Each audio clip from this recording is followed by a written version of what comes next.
Kalau misalnya saran lu nih bro, kalau misalnya untuk dapetin 1 miliar pertama di instrumen investasi, best practice-nya apa? Supaya mereka tuh dapetin 10% versus 25%.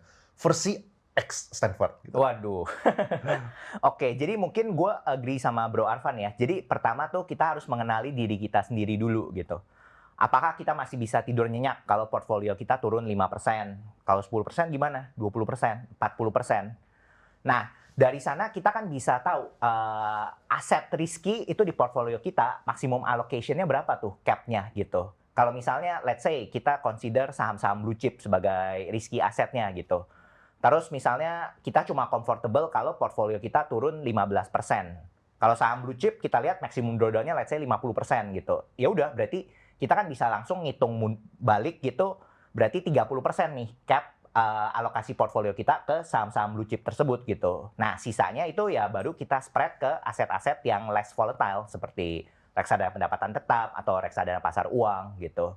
Nah, personally, gue sendiri portfolionya kayak gitu ya. Jadi kan gue ikutin alokasi portfolio risk parity gitu. Nah, jadi gue 70%-nya itu di fixed income gitu. Jadi both IDR sama US dollar gitu.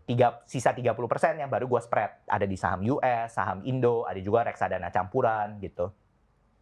Nah, ini tuh juga yang pengen gue tekenin, kalian tuh harus ya disiplin gitu. Kalau misalnya saham-sahamnya udah pada naik gitu, ya kalian jual, masukin lagi ke yang less volatile, kayak reksadana pendapatan tetap. Supaya ya alokasinya tetap di risk parity gitu, misalnya 30-70 gitu. Jadi 30-70-nya itu adalah sebuah angka yang lu udah tetapin, lalu setiap kali kalau misalnya saham ini naik, artinya lu jual saham untuk pindahin ke RDPT-nya atau Betul. ke lu punya yang inilah yang safe gitu ya. Mm-mm. Tapi sebaliknya dong, kalau misalnya lagi ada koreksi, berarti lu jual yang ini untuk beli ini, untuk memaintain 70-30-nya gitu kira-kira. Betul, nah pas, saham, koreksi gitu last week gitu. Nah itu gue juga udah sempet gitu nambahin alokasi gue di saham gitu sama reksadana campuran gitu. Ya. Nah biasa tuh gue review portfolio gue sebulan sekali atau kalau tiba-tiba market anjlok gitu.